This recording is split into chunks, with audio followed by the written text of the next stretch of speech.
ഇവിടേക്ക് കൂട്ടിക്കൊണ്ടുവന്നത് തെറ്റായി പോയെന്ന് തോന്നുന്നു. ഇതിൽ അമ്മായിയുടെ തെറ്റൊന്നുമില്ല.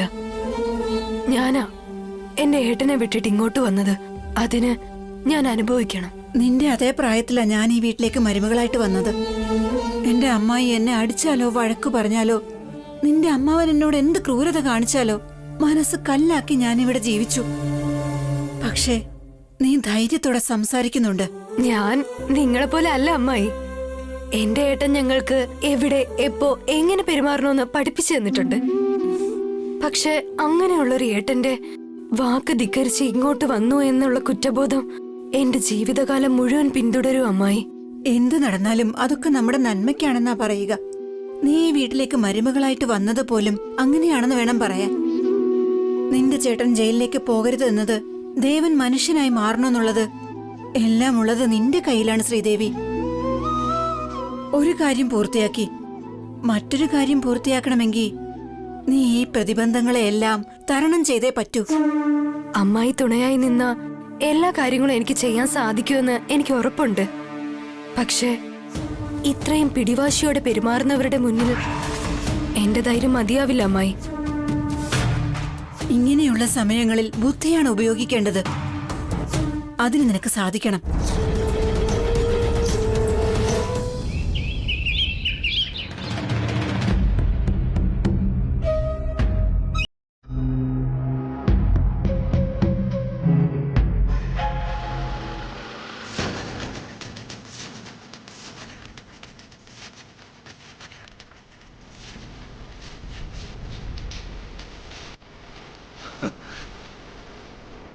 നിന്നെ ഞാൻ കല്യാണം കഴിച്ചിരുന്നെങ്കിൽ എന്റെ പുറകെ നീ പട്ടിയെ പോലെ വാലാട്ടി വരുമായിരുന്നു ലക്ഷ്മി. നിന്റെ സഹോദരി ശ്രീദേവിയുടെ കഴുത്തിൽ താലി കിട്ടിയെങ്കിലും ഇപ്പോഴും എൻ്റെ മനസ്സും ശരീരവും പിന്തുടരുന്നത് നിന്നെ തന്നെയാണ്. അതുകൊണ്ടാ നീ പോലും അറിയാതെ നിന്റെ പുറകെ ഞാൻ ഇങ്ങനെ വരുന്നത്.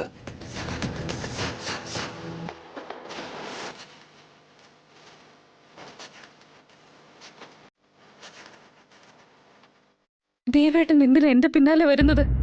എത്രയും പെട്ടെന്ന് ഇവിടുന്ന് പോണം.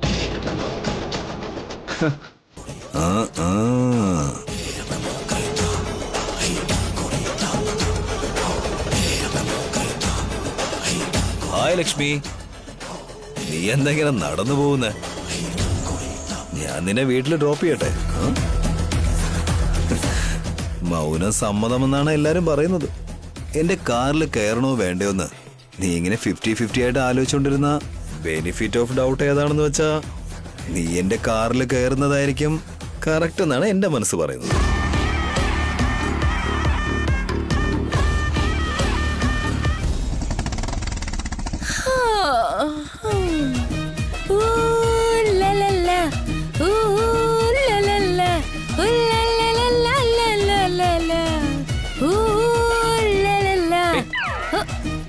നിനക്കൊന്ന് മര്യാദയ്ക്ക് ഇരുന്നൂടെ? അതെന്താ സോഫയാണെന്ന് വിചാരിച്ചോ? അതോ വീട്ടിലിരിക്കുന്ന പോലെ അങ്ങ് ഇരിക്കുകയാണോ? താഴെ വീണാലേ പല്ല് പോവും. പല്ല് പൊട്ടിയതിന് ശേഷമേ താഴെ വീഴുള്ളൂ. എന്താ തമാശയാ? അല്ലാതെ പിന്നെ വേറെന്താ? നിങ്ങളുടെ കൂടെ ഇരിക്കാന്ന് വിചാരിച്ചപ്പോ നിങ്ങൾ എന്നെ ഈ തൊട്ടിൽ കൊണ്ടിരുത്തി. നിന്നെ ഞാൻ പുറകെ എങ്ങാനും ഇരുത്തിയാലേ കാതിൽ കൊതുകൊന്ന് മൂളുന്നത് പോലെ എന്തെങ്കിലും ഒന്ന് നീ മൂളി മൂളി ഇരിക്കുമല്ലോ. അതുകൊണ്ടാ നിന്നെ ഉണ്ടല്ലോ അവിടെ അങ്ങ് ഇരുത്താമെന്ന് ഞാൻ വിചാരിച്ചത്. ഭാര്യയും ഭർത്താവും ആയാ മനസ്സ് തുറന്ന് സംസാരിക്കണം. നിങ്ങൾക്ക് പിന്നെ മനസ്സേ ഇല്ലല്ലോ. സത്യമായിട്ടും മനസ്സ് എന്ത് കല്ലായതുകൊണ്ടാ കൂടെ പിറപ്പിനെ തന്നെ തള്ളിക്കളഞ്ഞത്. ഞാൻ തള്ളിക്കളഞ്ഞല്ലോ, അവളായിട്ട് വിട്ടുപോയതല്ലോ. അമ്മയുടെ വീട്ടിലേക്കല്ലേ പോയത്? അഡ്രസ് ഇല്ലാത്ത ഏതോ വീട്ടിലേക്ക് പോയതുപോലെ നിങ്ങളെന്തിനാ പേടിക്കുന്നേ? അവളെ പറ്റി സംസാരിക്കരുതെന്ന് ഞാൻ നിന്നോട് എത്ര തവണ പറഞ്ഞു? ഞങ്ങൾ ആരും സംസാരിച്ചില്ലെങ്കിലും നിങ്ങൾ തന്നെയല്ലേ ശ്രീദേവി കോഫി, ശ്രീദേവി ഫുഡ് എടുത്തിട്ട് വാ, ഞാൻ പുറത്തേക്ക് പോവാ, എതിരെ വന്ന് നിക്ക ശ്രീദേവി, ആ ഒരു പേര് തന്നെ എത്ര തവണയാ വിളിക്കുന്നേ? കുട്ടിക്കാലം മുതലേ ഞങ്ങൾ ഒരുമിച്ച് കളിച്ചു വളർന്നവരല്ലേ, പിന്നെ അതെങ്ങനെ മറക്കാൻ പറ്റും? അപ്പോ അനിയത്തി അല്ലാന്ന് പറഞ്ഞതോ? ഞാൻ പറഞ്ഞത് ആ പേരെനിക്ക് മറക്കാൻ പറ്റില്ലെന്നാ.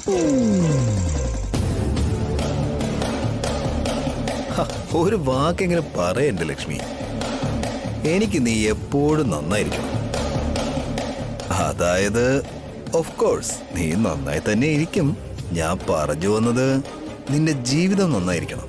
നീ ലക്ഷറി ആയിട്ട് ജീവിക്കണം. നിന്റെ ആഗ്രഹങ്ങളെല്ലാം നിറവേറണമെന്ന് ഞാൻ മനസ്സുകൊണ്ട് ആഗ്രഹിക്കുക. പക്ഷേ നിനക്കങ്ങനെ ജീവിക്കണം എന്നുണ്ടെങ്കിലേ ആ സ്കൂൾ അധ്യാപകനെ കല്യാണം കഴിച്ചിട്ട് കാര്യമില്ല. നീ ആ ശശികുമാറിന്റെ സാലറി എത്രയെന്ന് പറ. അങ്ങ് അറ്റം പോയാൽ ഒരു 35,000 രൂപ പോലും വരില്ല. എന്നാൽ എനിക്കോ 1.5 ലക്ഷം രൂപ ശമ്പളം, അതും കറക്റ്റ് 1-ാം തീയതി തന്നെ കിട്ടുന്ന സാലറി. മാത്രല്ല ദിവസവും കിട്ടുന്ന കൈക്കൂലി ഞാൻ മാറ്റി വെച്ചാൽ ദിവസവും നിനക്കൊരു നെക്ലസ് വാങ്ങാൻ പറ്റും.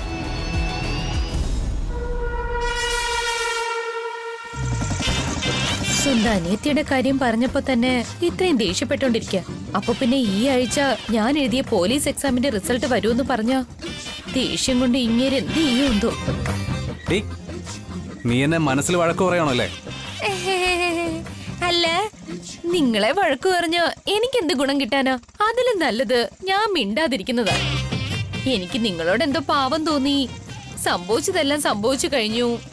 ഇനിയെങ്കിലും ലവ് ബേർഡ്സിനെ പോലെ ജീവിക്കാന്ന് വിചാരിച്ച് ഒരു നല്ല കോസ്റ്റ്ലി സാരിയൊക്കെ ഉടുത്ത് സുന്ദരിയായിട്ട് ഇരിക്കാന്ന് വിചാരിച്ച നിങ്ങളുടെ അനിയത്തിയുടെ കാര്യവും പറഞ്ഞ് നടന്ന സംഭവങ്ങൾക്ക് എല്ലാത്തിനും എന്നെയും കൂടെ അതിൽ ചേർത്ത് നിങ്ങൾ വഴക്കു പറഞ്ഞില്ലേ? ആ ശരി, അതൊക്കെ പോട്ടെ.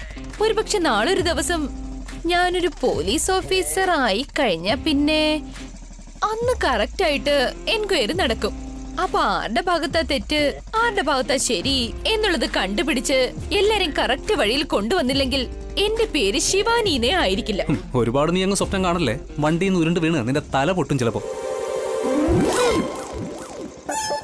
പോലീസ് ഓഫീസർ എന്ന കാര്യത്തെപ്പറ്റി ഇൻഡയറക്റ്റ് ആയിട്ട് സൂചന കൊടുത്തിട്ടും അതേപ്പറ്റി എന്താ ഇദ്ദേഹം ചോദിക്കാത്തെ?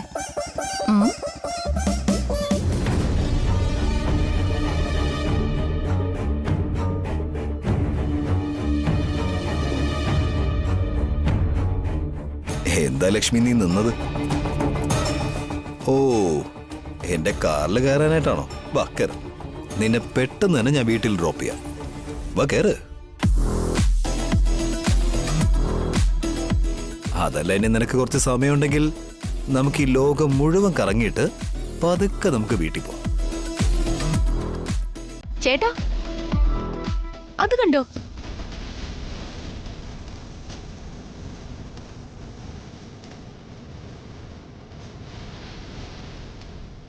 ഏയ് ലക്ഷ്മി, നീ എന്താ ഇങ്ങനെ തിരിഞ്ഞു പോകുന്നത്? നിന്നെ പോലെയുള്ള ആൾക്കാർ മുന്നോട്ട് വേണം പോവാൻ. എന്നെ പോലെയുള്ളവരോടൊപ്പം നടക്കണം. എന്റെ പിന്നാലെയല്ല, എന്റെ ഒപ്പം ഒരുപാട് ദൂരം നടക്കേണ്ടതാ. നീ ഒന്ന് മൂളിയാ മാത്രം മതി. നിന്ന് പോയ നമ്മുടെ കല്യാണം മംഗളമായിട്ട് നമുക്ക് വീണ്ടും നടത്താം.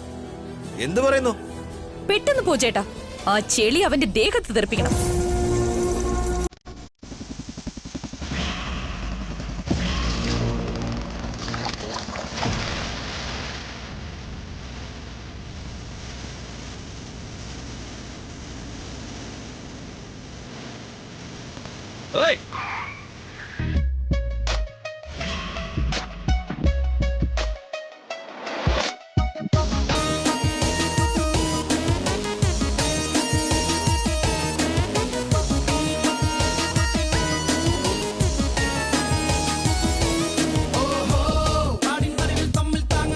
ഏയ്, എന്താ കണ്ണു കണ്ടൂടെ?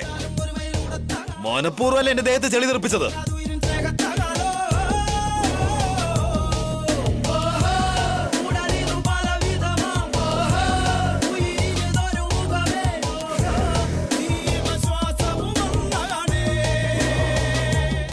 നിന്റെ കണ്ണ് എവിടെയാണുള്ളതെന്ന് നീ തന്നെ കണ്ടുപിടിക്കേണ്ടി വരും. എൻ്റെ അനിയത്തി നിന്നെ കണ്ട് തിരിഞ്ഞു നടന്നിട്ടുണ്ടെങ്കിൽ അത് നിന്നെ പേടിച്ചിട്ടൊന്നുമല്ല, അവളുടെ തലയ്ക്ക് മൂളയുള്ളോണ്ടാ. ബ്രദറിന് ഒന്നും മനസ്സിലായില്ലെന്ന് തോന്നുന്നു. നിങ്ങൾ ഈ വണ്ടി കറക്റ്റ് ആയിട്ട് ചെളിവെള്ളം ഉള്ളെടുത്താ നിർത്തിയിരിക്കുന്നെ. അതേ സമയത്ത് ഞങ്ങളും ഇതേ വഴിയിൽ തന്നെ വന്നു. അവളുടെ ഏട്ടൻ എന്തെങ്കിലും ഒന്ന് ചെയ്യുമെന്ന് ലക്ഷ്മിക്ക് അറിയാം. അതുകൊണ്ടാ പുലി വാല് മടക്കിയത്. ഇവിടത്തെ പുലി വേറെ ആരുമല്ല, ലക്ഷ്മി. ഗർജിക്കുമ്പോ വേട്ടയാടേണ്ട ആവശ്യമില്ല. ബുദ്ധി ഷാർപ്പായിരുന്നാ മതി. അത് എങ്ങനെയുള്ളവനായിരുന്നാലും നേരിടും ബ്രദർ. കള്ളം പറഞ്ഞ് മറ്റുള്ളവരെ പറ്റിക്കുന്ന നിനക്ക് കുറച്ച് ചെളിവെള്ളം ദേഹത്ത് വീണാൽ എന്ത് സംഭവിക്കാനാ? മാത്രമല്ല നീ ഇത് അർഹിക്കുന്നുമുണ്ട്. അവള് പോകുന്ന വഴിയിൽ ഇനി നീ ഇങ്ങനെ നിൽക്കരുത്. നിന്നാലുണ്ടല്ലോ ഇനിയും നിന്റെ ദേഹത്ത് ചെളി പറ്റും. ദേ ഇതുപോലെ. മോളെ ലക്ഷ്മി, വന്ന് വണ്ടി കയറും.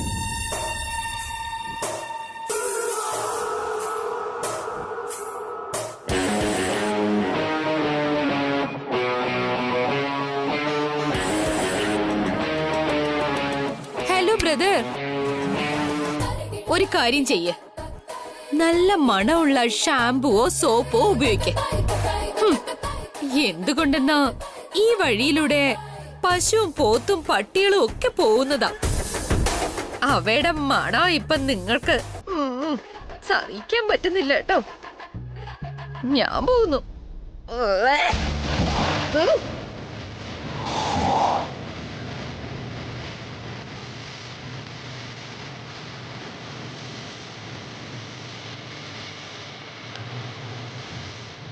ആ പോട്ടെ പോട്ടെ.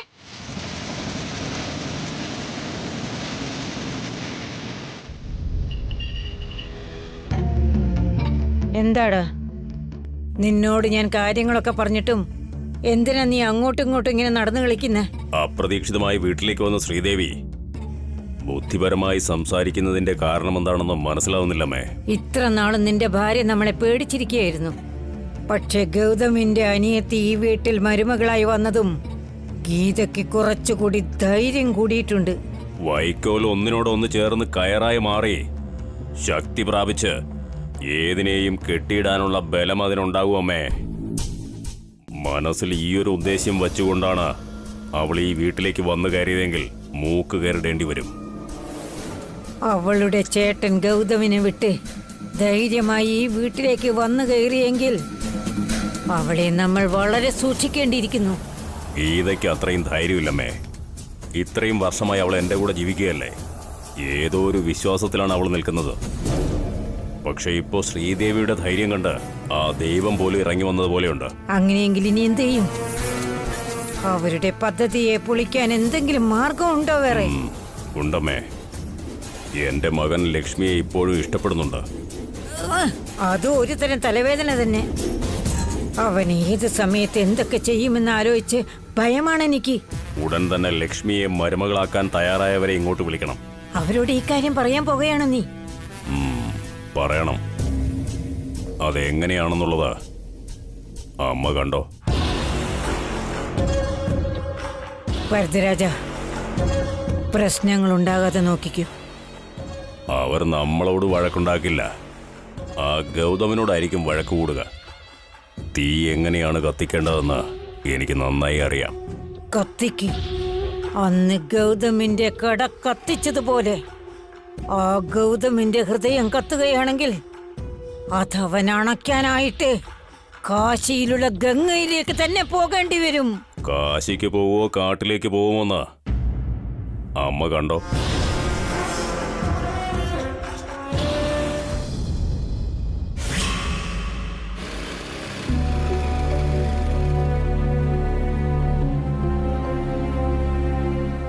ഹായ് ഗൗരി.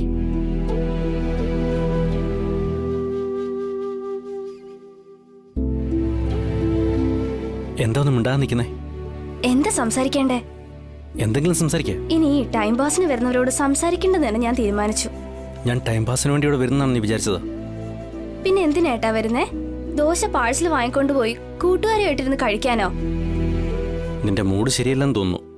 ഞാനിവിടെ വന്നത് ശ്രീദേവി ചേച്ചിയെക്കുറിച്ച് സംസാരിക്കാനാ. അവൾ എന്നെക്കാളെ ഇളയതാ. ഏട്ടത്തിന്നൊക്കെ പറയുന്നു.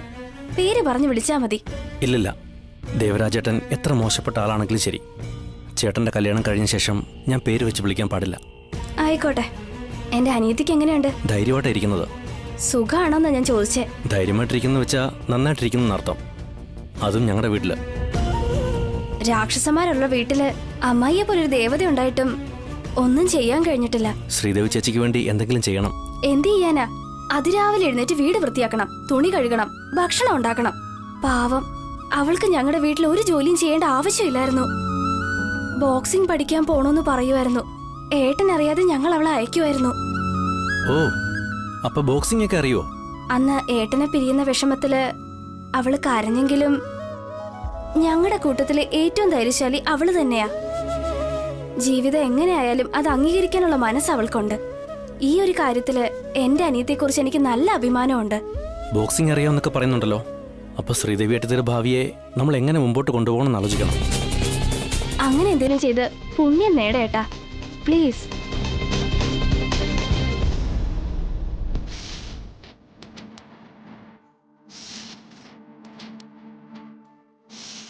വിളിച്ചു വരുത്തി ഇങ്ങനെ മിണ്ടാതിരുന്നാൽ ഇവരെന്ത് മനസ്സിലാക്കും വരദരാജ?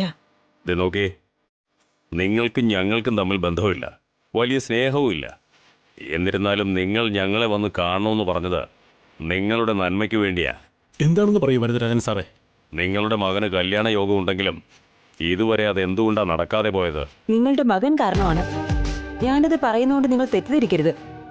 നിങ്ങളുടെ മകൻ കല്യാണത്തിന്റെ അന്ന് നമിതയെ കല്യാണം കഴിക്കാതെ കല്യാണത്തിന് വന്ന ഞങ്ങളുടെ ഭാവി മരുമകളായ ലക്ഷ്മിയുടെ കഴുത്തിൽ താലി കെട്ടാൻ ശ്രമിച്ചില്ലേ?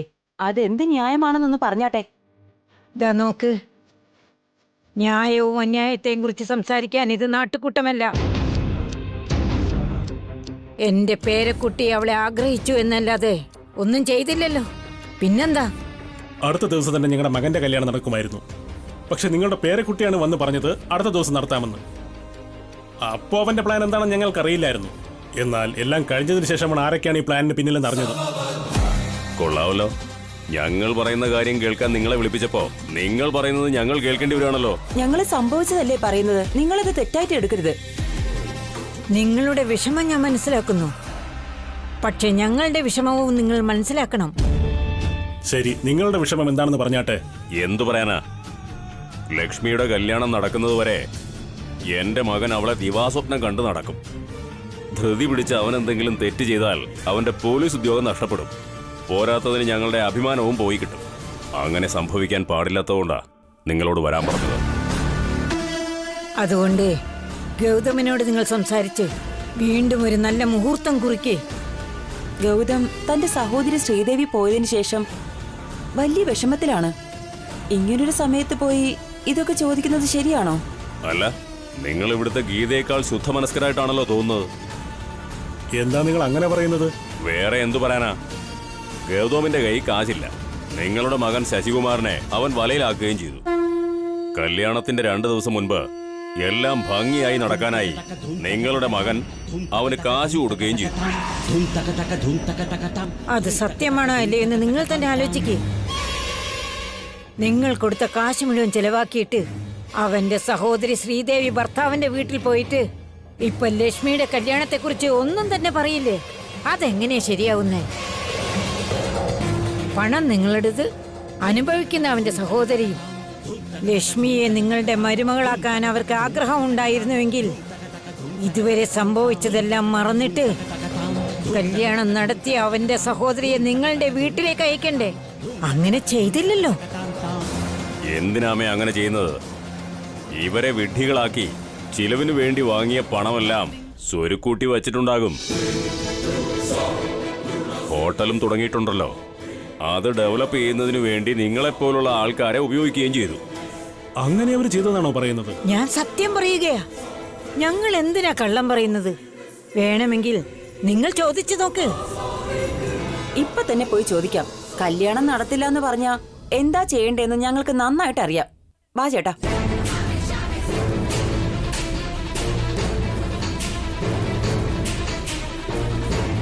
നമ്മുടെ രണ്ടിന്റെയും വാക്കും കേട്ടുകൊണ്ട് ഞാൻ ഇറങ്ങാൻ പോകുന്നത് ചതുപ്പ് നിറഞ്ഞ നിലത്തിലേക്കാണല്ലോ അമ്മേ.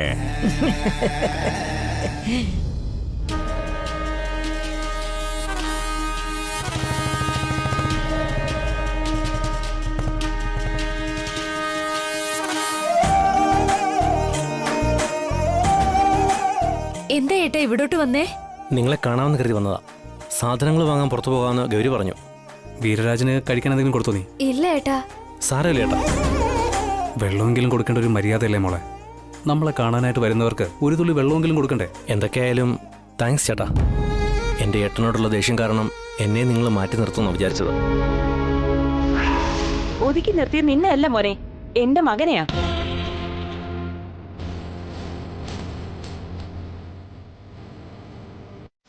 വരൂ അമ്മായി. എവിടെയാ വരേണ്ടത് ലക്ഷ്മി? നിങ്ങളുടെ വീട്ടിലേക്ക് വന്നാ നിങ്ങൾ ഞങ്ങളെ ക്ഷണിക്കോ ഇല്ലയോ എന്ന് വിചാരിച്ചാ ഇങ്ങോട്ടേക്ക് വന്നത്. ഇവിടെ വന്ന കസ്റ്റമേഴ്സിനെ പോലെ ഇരിക്കാമെന്നും കുറച്ചു നേരം സംസാരിക്കാമെന്നും കരുതി. നിങ്ങളെന്താ ഇങ്ങനെയൊക്കെ സംസാരിക്കുന്നത്? ഞങ്ങളായതുകൊണ്ട് ഇങ്ങനെയെങ്കിലും സംസാരിക്കുന്നു. ഞങ്ങളുടെ ബന്ധുക്കളെല്ലാം ഞങ്ങളുടെ എല്ലാ മര്യാദയും പോയെന്നാ പറയുന്നത്. അല്ല, ഇപ്പൊ എന്തെറ്റി? ഞങ്ങളുടെ മകന്റെ കല്യാണം നിന്നു പോയില്ലേ മോളെ? നിങ്ങളുടെ ചേട്ടന്റെ പ്രവൃത്തി കൊണ്ട്